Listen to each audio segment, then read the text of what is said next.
Hi everybody.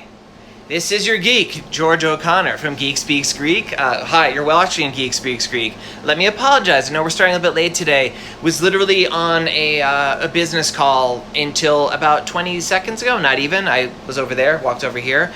So I'm sorry, ran over a little bit. Sometimes it happens. My schedule is a little bit cuckoo bananas, but welcome to Geek Speaks Greek. I'm your geek, George O'Connor.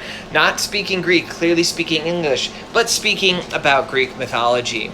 Each episode of Geek Speaks Greek, we explore a different personage. That's an interesting pronunciation. Personage from Greek mythology, be they goddess, god, hero, or monster. Today, I'm pretty excited. Today, we're going. Actually, we'll have a debate about what this person is. This person, there's a term I probably shouldn't use. What this being is, and the being is going to be one of the most famous of all Greek mythological characters, Pegasus. And we're going to stick a fork in that for later. So, because I was on a meeting right up until just a few seconds ago, it's just going to take me a second to call up your art. One of the great things about working on Geek Speaks Greek and working on Olympians is the artwork that you all send me in. And it's amazing. I have the best fans in the world. You're all incredibly talented. And you send me these amazing drawings that I actually haven't gotten a chance to check out yet this time. So, now, oh my gosh, okay. This first one, you'll notice this drawing. That's not a drawing at all. It's a three-dimensional image of Echidna on her eggs. I love that this has happened, that we kind of had this discussion that Echidna, well, she probably lays eggs, right? So Echidna, for those of you just joining us for the first time, Echidna is known in ancient Greek mythology as the mother of all monsters. And, I mean, that's a little bit of an exaggeration. She is certainly the mother of many monsters. And she is half woman, half snake. And so we decided, we had a discussion live on the air. We're like, yeah, you know what? She probably lays eggs, because, snakes lay eggs. We can assume, this is by Elia, by the way, so we can assume maybe there's the Hydra in one, maybe the Sphinx is another, maybe that big one is Ladon, the dragon of the Hesperides, maybe, I don't know, who knows? I mean, maybe it's monsters we don't even know, because as I mentioned in the Echidna episode, there are references to monsters in Greek mythology that they don't even give names to. They just know that there are scary monsters that Typhon and Echidna, birthed, which is, intense. That's, cool. It's were those stories lost to us? Are those stories just stories we've never known? Who can tell? I like that went 3D too. That was super cool. So Elia, thank you so much for sending that in. Now this one is from Liam, who sent us a couple of, first, look at this amazing Bellerophon. That's great. We did Bellerophon yesterday. No, not yesterday. On Wednesday. And then, now this one, it's a little bit crooked. I'm going to hold it and try to make it. There's Cerberus being dragged by Heracles up from the underworld. I mean, the letters are backwards. You can see they're dripping with blood and gore. The poison dripping from Cerberus's mouth. Heracles struggling against the chains. Liam, that's a great job. You can feel the pain. Well, the pain, does it hurt him? You can feel the struggle as he drags the fearsome spot up from the underworld. And then, these were separated, so this is another one from Ilya. Now, she was like, okay, I did Play-Doh last time with Echidna, but maybe she didn't feel like that was the right medium, because then she later sent me, look at this! It's another Echidna. This one is made of pipe cleaners, which is how awesome is this?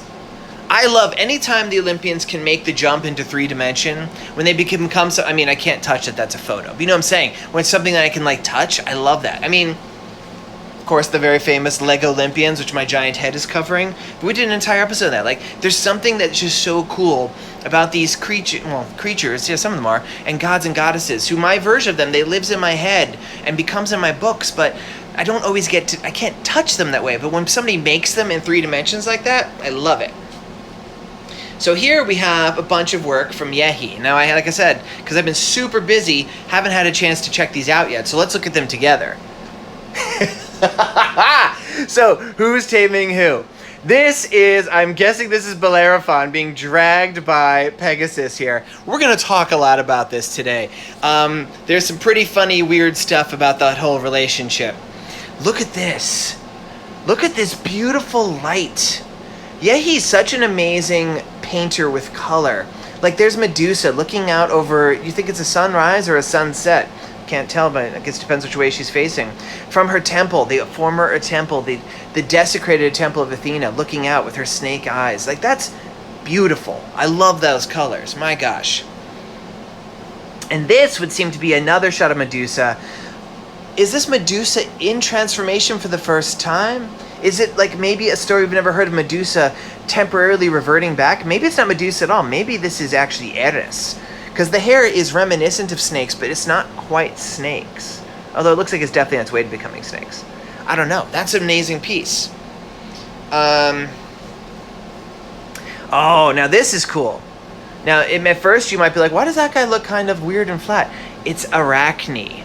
Now, we all know Arachne, of course. Arachne got into the weaving contest with Athena, and just don't get in guys, don't get in contests with gods. I don't care how good you are. If you win, you're going to lose. If you lose, you're going to lose. There's literally no winning against a god. So Arachne, here she is making, it definitely looks like Achilles to me. She's making a tapestry of Achilles. And you can look, if you look carefully, it looks like it's actually different strings. Like, because she's a weaver. What a great touch. Yeah, you're amazing. And then, let's see what this one is. Ew, why are your guys' heads touching the ceiling? I'm not sure what's going on in here. Oh, I know exactly what's going on here. We talked about this idea, how Olympians could look like anything they want. And they could manifest at any size they so choose, right? That's just kind of the nature of being a shape-shifting immortal god. And I talked about how there's a little bit of a sibling rivalry between the three original bros, Hades, Poseidon, and Zeus. And Zeus, say he chooses to manifest himself at 6 feet tall. Easy sight to do, right? Poseidon, the middle brother, is a little bit jealous, and by a little bit, a lot of bit jealous of Zeus. He always manifests himself as about maybe like 2 inches higher. And then Hades, the oldest brother, he's not going to be outdone. He's not I'm not going to let you two little guys be taller than me. He's a little bit taller. So this is like an escalation where they both got super huge. Look, you can see Hades is winning because all we see is his chin. That's hilarious. Yeah, you're great. I love that, like, this is one of my favorite things about doing this. We'll have a little throwaway conversation here, just talking about some weird little bit, and somebody will turn it into an amazing drawing. So, now here, this is from Moira. Oh, it went away. No, what's going on here? Okay. And this one, it's called Leto giving a present to Artemis. And let's see if I can read what that says. She's saying, I love you. Oh, what is the present? We see Helios up there in the sky. Now, these colors, look at that crazy fluorescent orange. What is the nature of the present? So this you could see, this is baby Artemis and baby Apollo. Either that or like Leto had a huge growth spurt late in life. I mean, she is a goddess, she could be any size she wants. But what is the nature of the present? It looks like it's spun gold coming up through the ground. Maybe it's just like the actual manifestation of Leto's love for her children. I'm not sure. That's really cool. I really love the way those oranges were popping. Now this is from Addie. And this is, well, Theseus versus the Minotaur. I mean, look at that Minotaur, but look at that Theseus. I think my feelings about Theseus are well known to most viewers of this. If you've never seen before, I'm not a big fan of Theseus. I have a kind of pet theory about the Minotaur, and that's that, okay, the Minotaur is half man, half bull, right? Okay, the whole idea he eats people. Well, bulls definitely don't eat people. And thankfully, the vast majority of people don't eat people. I don't think he eats people.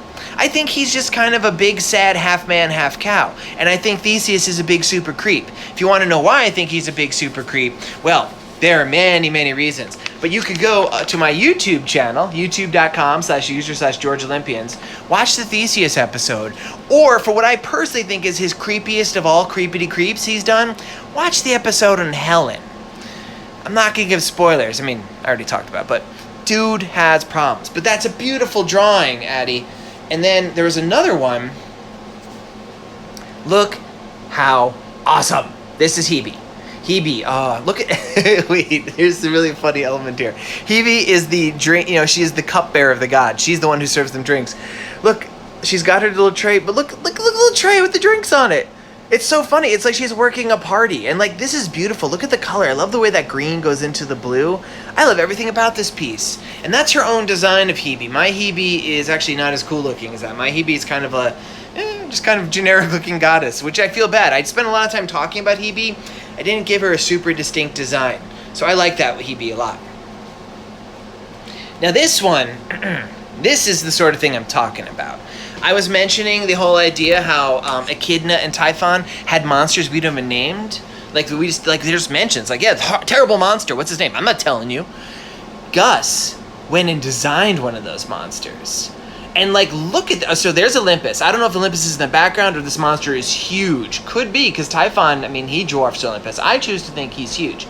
So this is a creature, looks like kind of like a centaur, but it's got like the head of a satyr because it's got the goat horns. It's breathing fire. I'm thinking that's either a blood red sword or perhaps a lightsaber. It's winged, and then its tail is a snake, and I'm sure that's a poisonous snake. That's cool. No name for it. Maybe we can come up with a name of it. Maybe scent horn. No, that's terrible. George, come on. If you don't have anything, this is what my girlfriend says to me all the time, because I make jokes a lot, and sometimes I start making the joke before I know what I'm going to say, and she's like, George, if you don't have anything, don't say anything. That was me literally talking before I knew what my joke was going to be. So this is, we haven't seen from Joseph for a while. Now, Joseph is, his mom is an old friend of mine. We used to work together way back in the day, and Joseph sent in a bunch. Look at these things. He made like these so he's using the Little Olympian stickers from my website, but he's actually made like little I don't know, like almost like posters around them. So there's a little Hermes, and then he has this Hermes. It's like in gold writing on this red background, and he's framed in the caduceus, which is so awesome looking. And then he did a Pan, and Pan's framed by his pan flute, and it says "beloved by all," because you remember one of the things that the ancient Greeks thought he was called Pan, because Pan means all, is because he was beloved by all, because he's a cute little goat boy. He's a little cute goat boy. Then Hephaestus, god of fire. He's flamed in fire, very appropriate. And then there's some of the weapons he made on his forge. There's some, that's maybe a hammer. That's maybe more of a tool. And the axe, maybe that's a tool too. I don't know. Maybe it says a lot about me that I read that as weapons. Now this is super cute. Cerberus, the child of Typhon and Echidna, guardian of the Underworld, turns out that his name means spot. Or spotted, but he named his dog Spot. So Joseph drew this really adorable. Look at this, and he's all tired. He's like a little sleepy. He's like, "Oh, a little sleepy puppy. I'm a giant horrible monster. I'm a sleepy puppy." His own design, Joseph. Man, this is like the Joseph. Like we've seen a lot of stuff. He did his own design of Ladon, the dragon, the Hesperides. This is cool. Look how serpentine he is. Because Ladon, circles itself around the golden tree, the golden apple tree in the middle of the garden, the Hesperides. So it has to be circular. And then, last thing, I think this is just a picture of, what is it? There's the Underworld, right? Because we could tell there's Hades, there's Hermes, the only Olympian who can traverse the Underworld, and Cerberus. And then up on top, this must be Mount Olympus, because there we have Eros and Aphrodite and Ares and Poseidon and Dionysus, and he's got grapes falling on him, and Zeus is maybe electrocuting him, which is pretty hilarious. And what's that above Hera? Is that like is that a hairbrush or a mirror? And then Hestia is in the center, because that's Hestia's role. You'll see when Dionysus comes out, I play with that a lot, the idea of Hestia as the center of everything. She's almost like the sun that it revolves around. One last thing of art to show. I apologize for people who tried to send me stuff on other mediums because I was literally in a meeting. I didn't get a chance to send my stuff to me, so it's just going to have to wait, and I apologize for that. This is from Renka's family. And you're like, Renka's family? Yeah, Renka sends in drawings a lot, but also her mom and her dad are incredibly talented artists. So here we have a picture of the Chimera. I guess that's Bellerophon's lead going into his mouth, and he's going, "Why are you here?" And the goat in the middle, which is like the weirdest thing. But the goat in the middle is like whistling, and then the snake's like, "Do something," because I think I choose to think the lion head's like saying to the goat, like, "Why are you here?" Like seriously, like it's a lion body. The tail in the back kind of makes sense because snakes are like that, but like, why is there a goat head in the middle and the goat's just whistling? And it's eating grass. They're fighting for their life against Bellerophon and Pegasus, and he's like, "Oh, that grass looks pretty nice." So That one is, I'm actually not sure who that was. I think that was from Ranka's mom. And this one is Ranka's, perhaps? There's Pegasus, there's Bellerophon. There we have, look at that, Helios. That's the cutest Helios we've ever seen here, for sure. Over here, what is that? Maybe that's Helios. Do we have multiple Helioses? Is there like a Helios imposter here? Is that maybe Zeus looking? Oh, that was indeed Ranka's mom who drew that one. That's great drawing, I love that. And then last one, whoa. Look at this by Ranka's dad, signed Ranka's dad. This is Argus Panoptus versus Echidna. And we talked about that in both the Argus episode and the Echidna episode, that Echidna is supposedly killed by Argus, which is against Zeus's wishes, which is, of course, my theory why Zeus has Hermes Argus later, because he's like, we need someone to make monsters. How do heroes prove they're heroes if they don't kill monsters? But this is I've never visualized the fight. Look how cool this is. I mean, it looks like it's a pretty intense fight. Look at that. That's just amazing. And it's like, that's a great drawing. So thank you everybody who sent stuff in. I'm sorry for folks who I didn't get to show your stuff. It was just, we were having meetings about Olympians. So for me to keep making new Olympian stuff, I have to have these meetings. I'm sorry, that's the way it happened. But today, let me fix this. This is a little crooked. Guys, it's been such a morning. So today we're talking about Pegasus. And I'll be up front, I don't know how to categorize Pegasus. I always start off my spiel with like god or goddess or hero or monster. Pegasus, well, not a goddess. Pegasus is definitely a boy. But Pegasus could kind of fit into all of those categories. So you're like, wait, what? Isn't Pegasus a horse? I'm like, let's talk about this. So Pegasus, you probably know this. I've talked about this in other episodes. Because Pegasus, first off, Pegasus, I did my big three of Greek monsters. I'm like, these are the three monsters everybody knows, right? There's Medusa, there's a Cyclops, and there's the Minotaur. They're famous. And I didn't include Pegasus. I'm like, Pegasus might be the most famous of all. Pegasus in form, is a winged horse. And I say in form because I have my theories about Pegasus. We'll talk about them. His dad is Poseidon. His mom is Medusa. So you're already like, interesting parentage. I am going to actually take a moment here to draw Pegasus. So I've only, weirdly, for such an incredibly famous character, I think Pegasus has only appeared in like about maybe 6 or 7 panels of Olympians, but I did try to give him a very distinctive look. Now everyone, even your mom who doesn't know anything about Greek mythology, even your dad who keeps missing up Heracles and Hercules, everyone knows what Pegasus looks like. He is a winged horse. Now, but his parents, like I mentioned, his dad is the god of the sea. His mom is like a weird snake monster that had been cursed. She was a human. So like, why is he a horse? It's weird. So, well, we know Poseidon has a great affinity for horses. Poseidon, like, he is the god of horses, after all. He has taken on horse form in different myths. So it makes some sense that he would have a son who looks like a horse. And he's not alone in that. There's other children of his that look like horses. We'll get to that. But I decided when I drew the horse aspect of Pegasus, if Pegasus is a horse, a monster, a god, whatever, I wanted it to be a kind of heightened horse. What does that mean? Like, the same way I draw the Olympians, like they look human, but they look more than human. They are tall, graceful, impossibly beautiful, immensely powerful. I tried to do the same thing when I draw Pegasus. So he's a hugely tall horse. He has this very distinctive face. He's got like a mane that sticks up kind of like almost like a mohawk. He has a very elongated face. I mean, no, horses have long faces. That's the whole joke. Like, horse walks into a bar. Bartender says, "Why the long face?" No, he's got like this long, kind of very sleek face. But it's all exaggerated. It's like the perfect version of what a horse could look like. Didn't leave enough room to show the hooves. So, and my Pegasus, I drew him stark white. Now, if I recall correctly, didn't really get to do research before this one, again, because of meetings. There's no actual mention in Greek mythology of his color. And there was a lot of different things I could have done but I went with the white just because I feel like that is the default image. And for me, I didn't feel any reason to challenge that one. Now, he is a winged horse, which is interesting because the first mention we have of him is in Hesiod. And we all know Hesiod before all else. Hesiod just mentions him as a flying horse. He's not actually specifically said to be winged. And I bring that up because it occurred to me there are quite a few flying horses in Greek mythology, but Pegasus is unique in that he has those wings. Also, my Pegasus, I gave him like kind of a really long tail, almost like a lion a little bit, but not really, just to make him look super majestic and just awesome.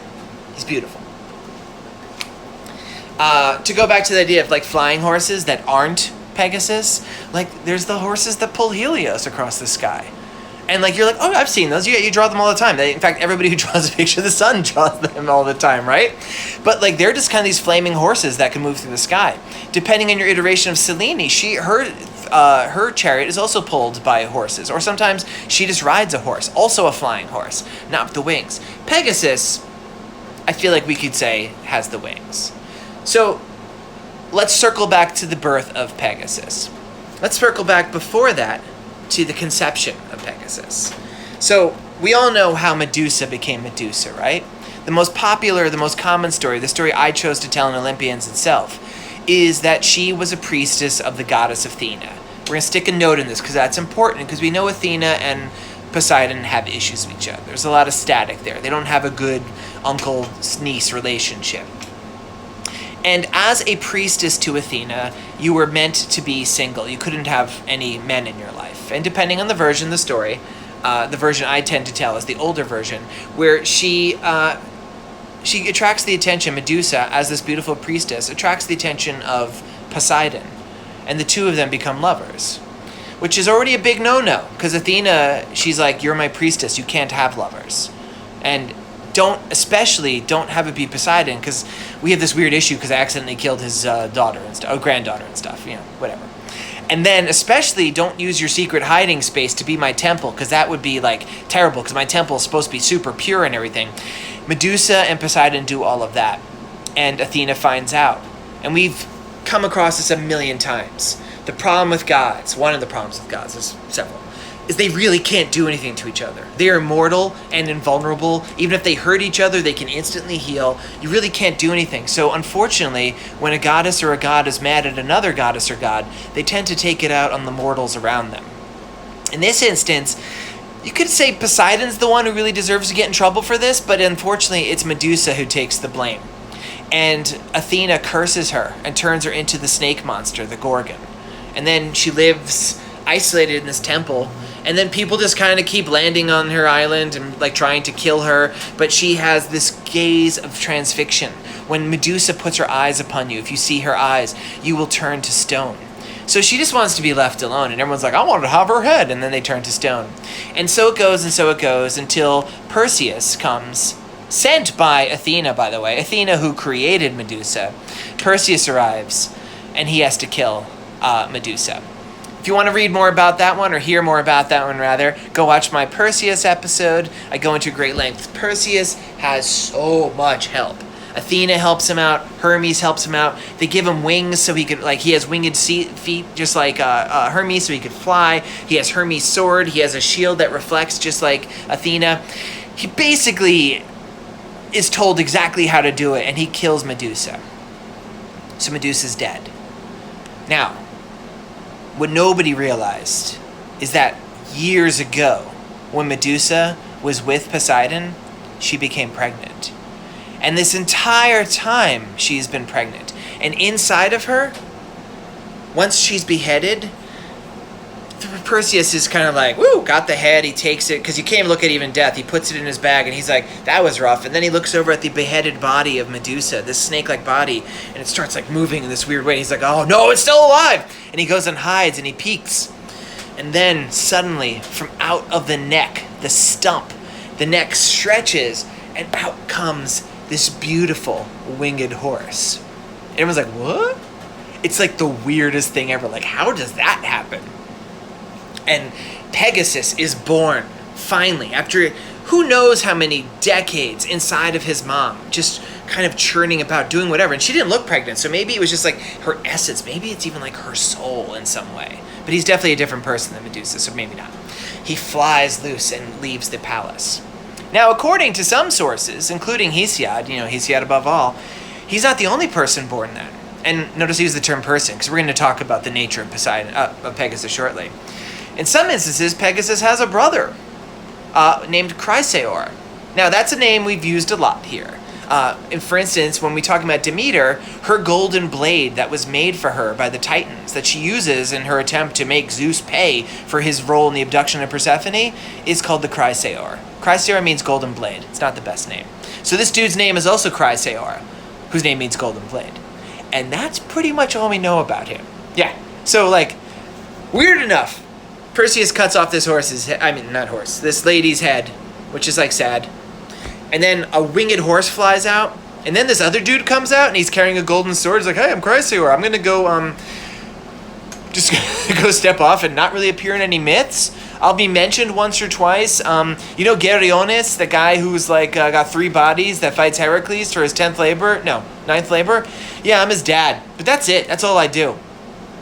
For obvious reasons, in my retelling of the story, Chrysaor does not appear. That's it. He's basically a name that means golden sword.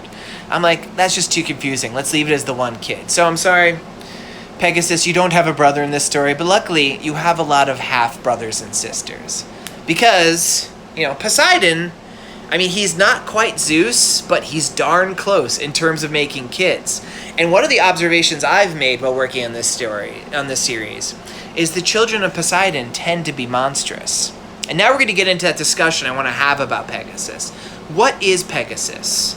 All right, let's go over some of the other kids of Poseidon, right? So we're taking Chrysaor off the table. I should mention Chrysaor is mentioned as being a giant, so that's already pretty inhuman. And then Chrysaor's kid, if you follow that version, is Geryones, who has 1 head and 3 bodies, which is weird. So, okay, that's all monstrous, but let's just assume we're not going there. So Poseidon's son by his queen Amphitrite is Triton. We've talked about Triton before, and if your version, you think of Triton, you immediately think of the Little Mermaid, like Ariel's dad. Yeah, you're on the right track.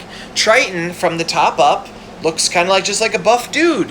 He looks a little bit older than his dad because his dad's immortal, and I guess Triton is too, but he's not as powerful. And he's got a trident, but from the bottom down, he's got a fish body.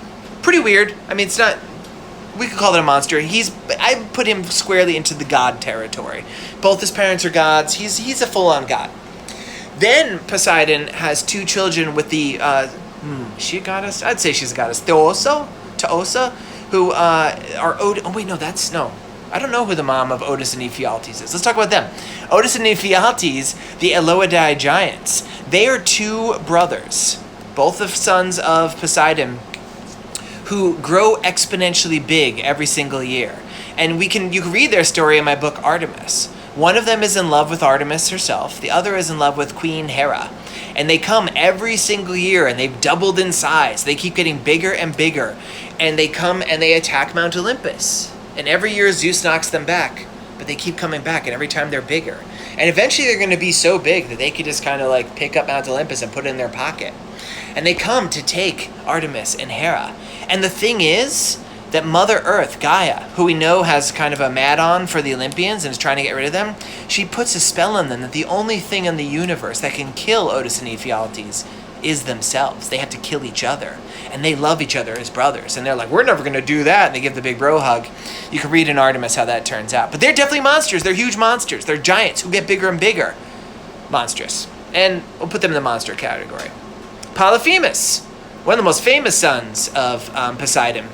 The Cyclops that bedevils Odysseus in the Odyssey. And his mother is Teusa. I don't know why I said it was Otis and Ephialtes. She's a goddess who's kind of a snake goddess. He also has interesting taste in women, we'll say that about. And seems like he likes snake people, maybe. Polyphemus is a giant Cyclops with 1 eye in his head and tusks and stuff. Pretty monstrous, definitely into the monster category. I said that whatever we decide that Pegasus is, it's not the first time that Poseidon had a child who resembles a horse. He has a child who, by all intents and purposes, seems to be a straight-up horse named Arion. Not Orion. We'll talk about him in a second. Arion, and you see this in my book, Poseidon, where we see how Poseidon himself, because he's the god of horses, has this affinity for horses. And when he is inside the realm that exists within his father Kronos, when Kronos swallows the OG Olympians, Poseidon dreams he's a horse. And that is the thing I did to pay homage to this other set of myths, where Poseidon takes the form of a horse. And then with Demeter, who is also in the form of a horse, they couple and they have a child. And that child is Arion. So Arion should be a straight up god. Like, two of the OG Olympians had him as a kid, and I think he probably is. But he never changes out of a horse. And he is a horse that has the gift of human speech. And in some myths, he's actually like Heracles' like horse, which is like, kind of makes sense for, that would have been pretty funny for a cartoon. Like the Disney cartoon, they made Pegasus like his horse, which is like, man, Heracles and Pegasus have nothing to do with each other. They never even met. But, that's, Pegasus is super famous, so is Hercules, so they're going to do that stuff. But he did have a talking horse, which was probably a god. Probably a more powerful god than him, because, it's like his mom and dad are Demeter and Poseidon. Now, in my version of it, because it is kind of hard to figure out how Arion fits in there, I kind of made it that Arion maybe never really existed. That was just something that Poseidon dreamt while he was in that other world. And it's part of the reason why Poseidon is so angry. And I kind of like that idea, because it's pretty hard to reconcile Arion otherwise. I did mention Arion sounds like Orion. Orion is kind of a kid of Poseidon. Depends. It's a really weird story. Basically, I don't think the Greeks really knew how babies were made. They have a story where this one guy, this king, or maybe just a farmer, wants to have a kid. So he takes a bear skin and he buries it in the ground, and he makes a sacrifice, and he has Zeus, Poseidon, and Hermes, they pee on it. They pee on the bear skin. And it gets buried, and the next a full moon passes, and they unbig it up. There's a baby in there. It's Orion. That's a weird story. Now, Orion's, I don't know what that makes him. He's a pea baby. But he's got some abilities. He can walk on water, which makes sense. His dad's Poseidon, one of his dads. He has 3 dads and no mom. He's kind of monstrous in his attitudes. I'm going to put him into the category of monster, where he is going to be joined by my buddy Theseus. Theseus is a straight-up son of Poseidon. He's considered one of the great Greek heroes. He's often number 2, right between Heracles, but as we have explored extensively in this lecture series and in my books, he is a creep in every single way, and everything he does is bad and monstrous. He's a monster. And then we're going to tie this in with Bellerophon, who we talked about on Wednesday. Bellerophon, his big claim to fame is he rides Pegasus. But he's also Pegasus's half-brother, which is really weird. I'm going to get into that. So where does Pegasus fall into this? Is Pegasus a demigod? His dad is Poseidon. His mom is Medusa. Is he a monster? A lot of Poseidon's kids just come out straight up monsters, and his mom is certainly a monster. Is he a hero? Where does he fall? We don't know. Pegasus, how smart is Pegasus? There's no reason that Pegasus should be only a horse. Both his parents are at least as smart as humans. So is he like Arion, where he's like a horse that's like as smart as a person? Could he change shape? We don't know. There's a lot of stuff we could think about this. There's a lot of headcanon to explore. So I didn't say what Pegasus means, right? There's a couple different forms of people. There's a couple different theories of what it means. One of the ideas is it contains a word that seems to be of the spring. Now, weirdly, spring in ancient Greek had meant different things just like us. It could mean the season, like spring, It could mean a spring like where water comes from, just like it does here. And it could also mean spring like when something jumps out of something. And all 3 of those kind of make sense. Another translation of Pegasus is spring forth, like Pegasus sprang forth from the body of Medusa. That makes sense. Also, the constellation of Pegasus heralded, when it rose in the sky, it heralded the arrival of the season of spring to the ancient Greeks. So that makes sense too. And then finally, of the springs, he's a flying horse, a winged horse. And there's a lot of springs of water in the ancient Greek world that were thought to have sprung up when I almost said Poseidon, when Pegasus would actually land on Earth. this water would come up, which makes sense given his dad is Poseidon. He has this tendency to bring water. He kind of beats his dad, actually, because Poseidon, as we know very famously, in his competition with Athena for the naming of Athens, he created a spring of salt water, which was not very useful for people to drink because salt water is gross. I mean, for drinking. It's good for other things. But with Pegasus, these are all freshwater springs. So it's like, oh, interesting. And I mentioned this whole spring things because let's tie this into Bellerophon. So Bellerophon is a Greek hero, and he's no Theseus, but he's a creep. Just watch Wednesday's episode if you want an explanation of that. So he has been sent. He commits a murder, and there's a whole thing. I'm going to cut to the story short. He is sent by King Iobates to kill the Chimera. The Chimera is a son of Typhon and Echidna. No, a daughter. Forgot. I think it's a daughter. Yeah, it is a daughter because it's really funny because it looks like a boy lion. So the Chimera is part lion, part goat, part snake. Breathes fire. Turns out Bellerophon's like, oh, I can't get close to this thing. I'm going to be flambéed. Even though I'm like half god, this is more than I can handle. So he doesn't know what to do. In the version I related in the Bellerophon Chimera episode, and it's probably the best known version, but there's a reason I think these other ones are more interesting, Poseidon just tells him, like, you need to get... My cat's trying to jump up here. You need to get your... No, well, he doesn't say it's your brother. You need to get Pegasus here. Pegasus is going to help you fly above him. And he's like, cool. And that makes sense, god of horses, it's his kid. But in a lot of the versions... it's Athena that helps Bellerophon get Pegasus. And you're like, wait, that's interesting. Why is Athena helping the kid? Why is Athena helping the son of Poseidon? She is certainly the goddess who helps the most heroes. But in that role, she's normally teamed up with Hermes. And Hermes is noticeably absent from here. And this kind of fills into my theory about this, right? So the version of the story I'll relate to is this. He doesn't know what he's going to do. He goes to a seer, somebody who could tell the future. And the seer is like, you need to go spend the night in the temple of Athena. And she will come to you in your dreams and tell you what to do.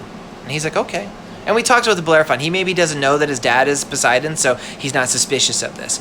But Athena certainly knows that this is Poseidon's kid. So he spends the night. And Athena comes to him in a dream, and she tells him, yeah, you need to find the winged horse, Pegasus, and you need to grab him and capture him and break his spirit, and he will be your horse that you could ride. Do you see my cat here? She's she's just crawling in the background. Hi everybody, this is Pinky. Pinky really wants to be part of this today, so we'll hold her for a little bit. And she tells him to go and to capture this horse. Doesn't mention that this horse is your half brother. That this horse is Poseidon's kid. And what's more, he wakes up from his dream. He's in the temple, and in his hand, he's holding not a cat, but a golden bridle. Like to bind this horse, to bind Pegasus, so Pegasus will obey him. And she also told him where to find Pegasus. There was a spring, I think it's pronounced Pirene. It was nearby. It was one of those springs that Pegasus created, right? And he comes there to drink. So Bellerophon goes and waits, and he sees this horse go down. This horse, who I'm pretty sure is as smart as a person, who probably is at least a demigod. But Bellerophon springs on him with the golden bridle. And this is my theory about the golden bridle. I think the golden bridle I think this is Athena being a jerk. I think the golden bridle makes Pegasus just like a normal horse. There's no reason to suspect that he's as dumb as a normal horse. And I'm sorry, horses I know are very smart. They're not as smart as people. But the golden bridle breaks Pegasus's will, and he becomes the horse of Bellerophon. And I think this is on purpose. I think that Athena gets a perverse joy out of you guys don't even realize that you're brothers. He's not just a winged horse. He is the son of Poseidon, just like you. Which is kind of cool, right? I mean, not really. It's awful. But you see this with Athena. Maybe spent a little bit too much time hanging out with Hermes, and she definitely picks up this kind of tendency to be a little bit tricksy. We see this happen in later stories, and I think this is her being like, "Take that, Poseidon." I'm still mad at you about that whole Medusa thing, and I'm just mad at you about everything. And any chance I could be a jerk to you, I'm going to be a jerk. Look how cute my cat is, by the way. She's adorable. So, he flies off, and as we detailed in the Bellerophon episode, he flies above the Chimera. The Chimera, kind of like think of it as a volcano. Can't really shoot the fire up that high. It's super hot. And he holds a spear with lead on it up into the Chimera's mouth. The Chimera's flame melts the lead, and the Chimera is suffocated. And he kills the Chimera. And he ascends to the kingship of Lycia, and he thinks he's all awesome. But he does fall out of favor. And we talk about it in the Bellerophon episode. We're not sure how. But eventually, Bellerophon, he's a victim of hubris, like every Greek hero is, practically, except for Perseus. And he flies on the back of Pegasus to the top of Mount Olympus, where he's trying to, because he wants to join the gods. He feels he's worthy to be in the gods. And Zeus, who, as we talk about in many of these episodes, his role is to ensure the natural order, Zeus makes him fall off. There's different ways he does it. Sometimes it's lightning. I think my cat finally wants to go down. Oh, maybe not. Sometimes he just sends a fly after him. Sometimes Zeus is the fly. But Pegasus bucks off Bellerophon, and Bellerophon falls to the ground and is either, he loses the use of his legs, or sometimes blind, which is weird, or I like the version he's straight up killed. I mean, come on, he's falling from Mount Olympus to the ground. He's not going to survive. And then Pegasus goes and lives in Mount Olympus, in the stables beneath Mount Olympus. And that's pretty much the role that we see him play in myth. There's mentions, you'll see, like a lot of times they mention that Pegasus will sometimes carry the lightning bolts of Zeus. That's maybe a thing in art, and it's kind of a figurative thing. I can't find any myths where that's actually a role. Now, and that's kind of like the story. And I like this. I'm really intrigued by this idea that Athena is playing like a fast one here. And like that Pegasus, like that golden bridle, like why is that there? Why is that part of the story? Except for to somehow be a magical implement to bind Pegasus to the will of his brother. And that's why I feel like Hermes isn't in this story. He's like, you know what? Athena, I'm your partner in helping out these heroes. This is a little weird even for me. I'm going to go do something else. I have literally a billion jobs, so I'll just do that. And that's the story of Pegasus. Now, notice I'm referring to Pegasus this entire time as a singular being, whatever he is, be he God or just plain old horse or whatever, monster, however you want to qualify him. But like a lot of times in art nowadays, we'll see multiple Pegasi. And, I already mentioned up front how there were other flying horses in Greek mythology, but most of them are not specified as having wings. So I did a little research. I'm like, you know what? I feel like there had to have been more winged horses than that. And I found out there is. It's not really something that plays a part in myth, though. It's actually in a history. And, a lot of times you've seen this. I plumb histories a lot to find these things. Like Pausanias, he comes up a lot. This one is from Pliny the Elder. Now, you may have heard of Pliny the Elder, because Pliny the Elder, well, it's actually his nephew that records it. Pliny the Elder was there for the destruction of Pompeii by Mount Vesuvius. Pliny the Elder actually came across, he was across the bay, and he actually went to try to save people. He was overcome by, well, they say overcome by the fumes. It's hard to say what happened. Apparently he wasn't a very healthy guy to begin with, but he dies. He dies in the eruption of Vesuvius. But he wrote a book called The Natural History. And some of the stuff is very useful. Has a lot of like the earliest accounts we have of different species of animals. Some of the animals just straight up just don't exist. And I'm going to put this one, he mentions that in Ethiopia, there is a race of winged horses. And he even calls them the Pegasi. That's how he pluralizes it.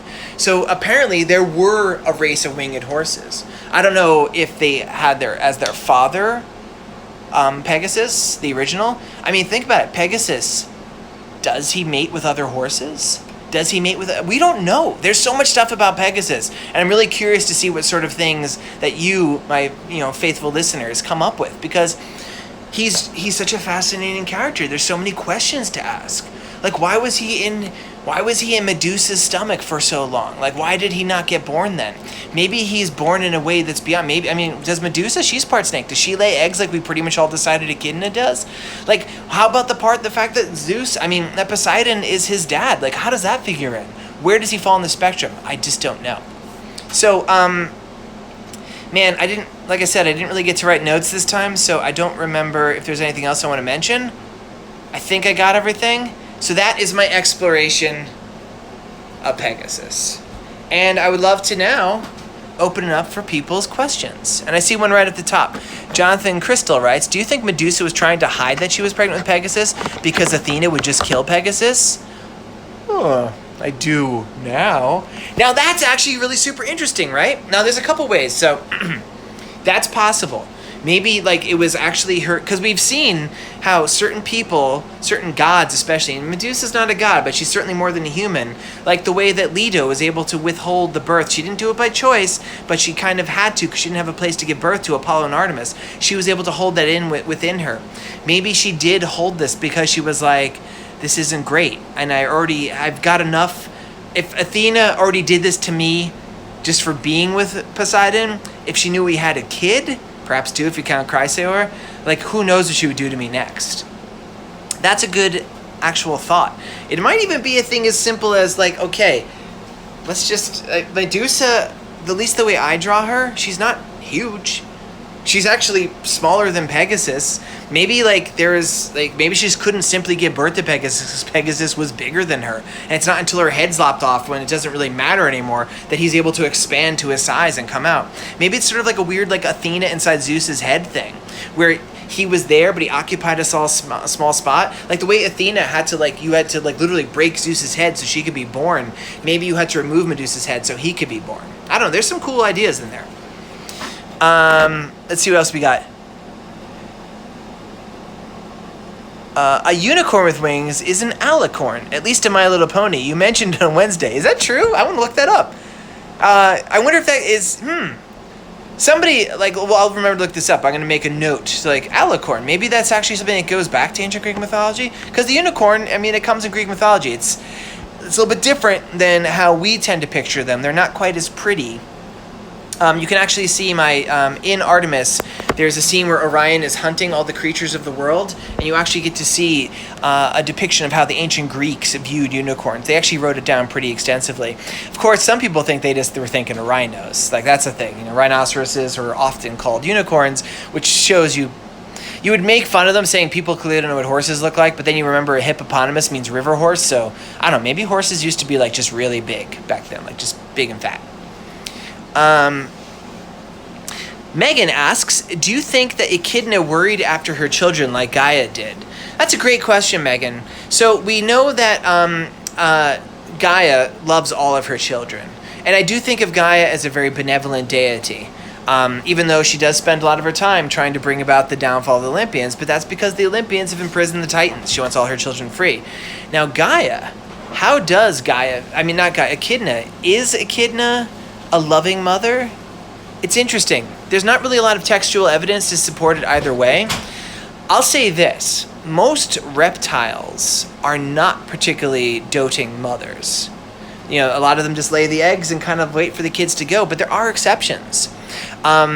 Baby crocodiles and alligators, their mother will carry them around in their mouth. Some sea turtles, they'll be watched after by their family. There are some, so maybe she is. I feel like I like the idea that Echidna, she's half woman, half snake, right? Not woman, she's more like half goddess, half snake, right? I like the idea that she probably has some level of affection for her children, and it probably varies. Some of her children seem to be completely bestial. They don't seem to have human levels of intelligence. Some of them, like the Sphinx, certainly do. In fact, they seem to be smarter than humans. So maybe it depends. But then again, you can hear my cat and you saw her. She doesn't have human intelligence, and I love her totally. So maybe that's the thing too. Any thoughts? This is from Hellenic Moon. Any thoughts on how Pegasus practically became the symbol of the USA with Lady Liberty? There's a lot of actual symbols from the ancient world that have become the symbols of the USA. It's interesting. You mentioned Lady Liberty and you mentioned Pegasus, who is very prevalent in a lot of different elements here in the United States. I always think of the eagle. That seems to me like you could draw a pretty direct line between the eagle being the standard of ancient Rome to that being the symbol of Jehovah or Zeus himself. So that to me, I feel like when the founding fathers, and even after that, just as the great American democratic experiment, to whatever degree it exists, we looked to the other democracies that existed before, and so we looked to ancient Greece. And for many, many, many, many, many years, and it still is the cornerstone for many of us, a classical education was considered key. Classical education meaning going back to the ancient Greeks. So it would make a lot of sense that we would go back to these symbols. I feel like Pegasus has experienced more widespread use as a symbol in the more modern era than he did back in the day, where I think he was more strictly thought of. I mean, you still see him certainly appearing figuratively in art and such, and in ways that weren't necessarily representative of the actual mythological creature, be it god, hero, whatever. But you see nowadays, there's just such an image of it. It's such an important and striking image. The idea of a winged horse is very familiar. If you know nothing else about Greek mythology at all, you know the image of Pegasus. So I think it's just something about that striking visual that just carries Pegasus beyond his roots, even as a son of Poseidon. Ben Franklin wanted a turkey. Yes, this is true. That's a very fun story, how Ben Franklin wanted the national bird to be a turkey, which, you know, if you look at Ben Franklin, he kind of looks like a turkey, so it makes sense. Renkas says, my dad says Clash of the Titans got Pegasus wrong too. Yeah, so Clash of the Titans, I do love that movie. The original one, I'm not a fan of the new one. Sorry if anybody out here worked on it. It seems like every time I make fun of that movie, someone's like, my dad's the screenwriter. I'm like, oh. So, but the original Clash of the Titans has Pegasus being the ride of Perseus. It's like they took all the elements that made up the original story and just kind of jumbled them around. And instead of having, so they still like the idea of a flying Perseus, but instead of just giving him the flying wings, they're like, well, instead of like Pegasus just being this kind of weird note that after he kills Medusa, like Pegasus comes out and flies away, it's like, it's a weird cameo. It's like, why is that there? It's weird. So they actually made it with the filmmakers, Ray Harryhausen and co. They had kind of the Bellerophon scene I described, where Perseus, with help, he goes to a spring, he waits for Pegasus to land, he captures Pegasus, and he uses him as his mount. He uses him to fly to the island to kill Medusa. He uses him when he fights the Kraken, which if you watch my episode on Cetus, the Kraken's not Greek at all. I feel like, you know, that's probably my most whiny episode, where I spend the entire time going, no, it's not a squid monster, it's a whale monster. So yeah, it's all wrong. And, you know, you also see Pegasus, like I said, in the Disney Hercules movie. He's Hercules' ride. I'm pretty sure, like I said, Hercules has never even met Pegasus. And, like, it's like, why do they do that? Because Pegasus, like I said, super duper famous, a great visual. And I'm just going to say it, there really hasn't been a great and completely accurate Greek mythology movie made yet. I feel like the closest is actually the old Jason the Argonauts. That's got some cool stuff, and it's surprisingly close. But, like, for some reason, people always feel like they got to change it. I'm like, oh, just tell the original stories. These stories are thousands of years old. They're very, very interesting all by themselves. Let's have Bellerophon there. Bellerophon's a jerk. Characters or jerks are fun. Let's just see Bellerophon use this horse. That's his brother, and then he dies because he rides him wrong. Like, let's see that. Do you think Athena regretted helping Bellerophon is the question? No. My personal theory, which I kind of told to you guys, is I feel like Athena did that on purpose. I feel like Athena kind of set this up. Athena's very much the daughter of Zeus. She's a good schemer. She's the goddess of wisdom and intelligence. I think she knew exactly what would happen. And I think she did this just to kind of screw with Poseidon's kids. And at least she doesn't have to worry about Poseidon screwing with her kids, because she's like, I don't have kids. What are you going to do, Poseidon? No, what are you going to do, tough guy? Couldn't do nothing. I think that's my theory. You could do it animated. Will help. Well, thank you, Rank. I'll put you guys in. All right, can you give me 26 seconds of footage by next Tuesday? Yeah, thanks. Anika loves Jason the Argonauts. Yeah, it's guys. All right, I know some of you are young people, some of you are not, or less young. We're all young at heart. But it's an old movie. It's from the 60s, Jason the Argonauts, but it's pretty good. It's really good. It's by the same guy, at least the special effects, who did the original Clash of the Titans, but it's a lot more mythologically accurate, and it's pretty cool. And I make some references to it, especially in my book, Hera. Why do you think Athena embroidered Medusa snakes on her Aegis? So we're getting into, this is from We're getting into a little bit of the story of the Aegis. So there's different takes on the Aegis, but the way I depict it, certainly in my books, is after the whole adventure with Perseus and Medusa. After he's beheaded Medusa, after Pegasus flies away, and he's carrying around the head, and he uses it to kill Cetus, and he uses it to kill the king, forgetting his name right now. But he has these adventures, and after a certain amount of time has passed, he finally returns this head, as he was supposed to Athena. Now remember, Athena created Medusa, in this version at least. And she takes this, and her Aegis has multiple stories of how it's created. Sometimes the Aegis is just the skin of the goat Almatea that was given, that weaned Zeus as a child, and he takes the skin. Sometimes the Aegis is from the skin of the Gigante Pallas. I've combined them all. And the version of the Aegis I like is where it's this kind of weird cape. You see this in some of the oldest versions of Athena, where she has this cape and she kind of flicks it out in front of her, and it has these snakes. And they embroider is a great term. It's the snakes from the head of Medusa in there. I think Athena, because Athena's always playing the long game. Athena doesn't do stuff impetuously for the most part. She thinks about what she can do. She wanted to create this terrifying weapon. And the Aegis is certainly something you will see it mentioned, both when she's wielding it or her father Zeus. They wield it when they're going into battle. It inspires fear and terror. So the goat skin part, that's not very scary. But the clattering of the scales of Pallas, that's terrifying. And then it has these snakes brought into it. These snakes that in life were part of the head of Medusa that would transfix someone into stone when they saw it. And then on the shoulders of a goddess with this throat that would bark orders, that would lead, this goddess of wisdom and warrior and skill, and she'd lead armors. I think it was terrifying.